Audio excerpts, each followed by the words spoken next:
Saudara Kepala Pusat Peralatan Angkatan Darat meminta maaf kepada seluruh keluarga korban yang terdampak akibat ledakan yang menyebabkan 4 personel TNI Angkatan Darat dan 9 warga sipil meninggal dunia.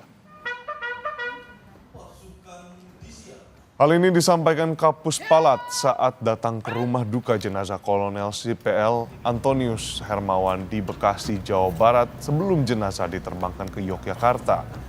Jenazah Kolonel CPL Antonius Hermawan dimakamkan secara militer di pemakaman umum setempat tak jauh dari rumah duka.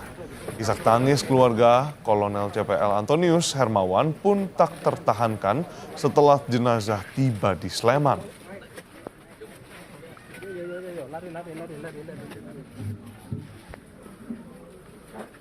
Pada intinya kami sedang berduka, kami juga mohon maaf pada seluruh masyarakat, terutama masyarakat yang kena korban. Kami sama-sama dapat doakan kami pihak kuat. Kalau begitu terkait ini aja Pak, terkait dengan terduga. Terima kasih. Pasca ledakan amunisi tak layak pakai di Garut yang menewaskan prajurit TNI dan warga sipil, TNI Angkatan Darat akan menanggung seluruh biaya pengobatan dan pemakaman 13 korban. TNI Angkatan Darat melakukan investigasi terkait ledakan pemusnahan amunisi di Garut yang menewaskan 13 orang terdiri dari 4 prajurit TNI dan 9 warga sipil. Kepala Dinas Penerangan Angkatan Darat Brigjen Wahyu Yudayana menegaskan bahwa pihaknya akan bertanggung jawab penuh untuk seluruh proses pengobatan dan pemakaman.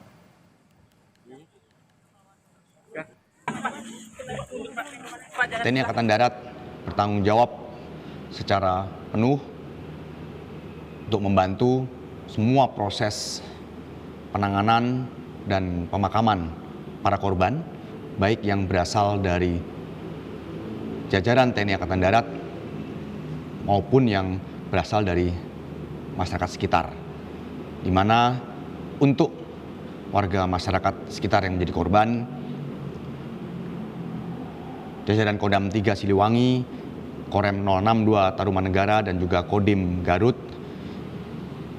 akan membantu semua proses pemakaman sampai dengan selesai. Wakil Ketua Komisi 1 DPR, Dave Laksono, menyebut adanya kelalaian yang terjadi dalam peristiwa ledakan amunisi kedaluarsa milik TNI Angkatan Darat di Garut yang mengakibatkan 13 orang tewas.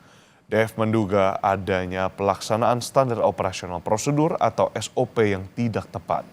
Menurutnya, standar operasional perlu dipertanyakan. Dev meminta investigasi dilakukan secara terang dan disampaikan pada publik secara berkala.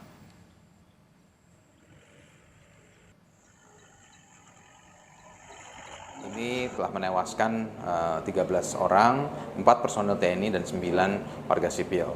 Hal ini terjadi diakibatkan apa? Tentu pasti ada sebuah kelalaian dan juga prosedur yang tidak tepat sehingga terjadi ledakan yang menewaskan para orang di seputaran tersebut. Nah, ini yang menjadi perhatian kita, mengapa ada warga sipil di dalam perimeter dekat, padahal sedang ada live ammunition yang sedang dihancurkan. Nah, SOP ini yang menjadi pertanyaan.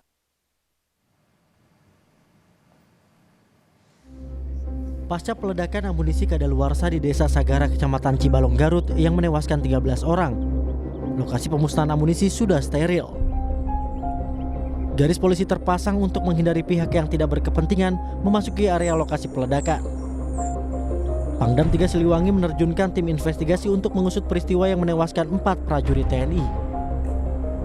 Sempat dihentikan saat Senin petang, investigasi kembali dilanjutkan tim dari Angkatan Darat. Penyisiran lokasi dilakukan untuk mencari bukti dan petunjuk agar kasus tersebut terang benderang. Tim investigasi belum selesai ya. Nanti timnya kan masih bekerja ya. Tergantung nanti tim investigasi ya. Sekarang steril kan udah? Oh, lagi steril, udah steril. Kedepannya sipil dilibatkan nggak berarti? Kedepannya dan nanti kita lihat ke depan, karena kan aturannya bagaimana gitu. Yang jelas investigasi nanti kita lihat. Mantan Kepala Staf Angkatan Darat yang juga penasehat khusus Presiden Urusan Pertahanan Nasional, Jenderal Purnawirawan Dudung Abdurrahman bilang, TNI perlu evaluasi dalam melaksanakan pemusnahan amunisi kadaluarsa.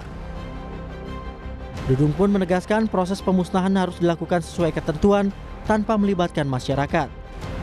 Apapun kalau melibatkan masyarakat, saya mendengar informasinya bahwa pelibatan itu pada saat penggalian lubang biasanya dimanfaatkan oleh masyarakat. Namun menurut saya memang seharusnya ini perlu kita evaluasi bahwa apapun yang dilaksanakan dalam rangka pemusnahan itu dilaksanakan sesuai dengan ketentuan, artinya siapa personil yang terlibat, baik sipil akan ada PNS-nya maupun TNI-nya. Ya mereka saja langsung yang melakukan yang sesuai dengan surat perintahnya.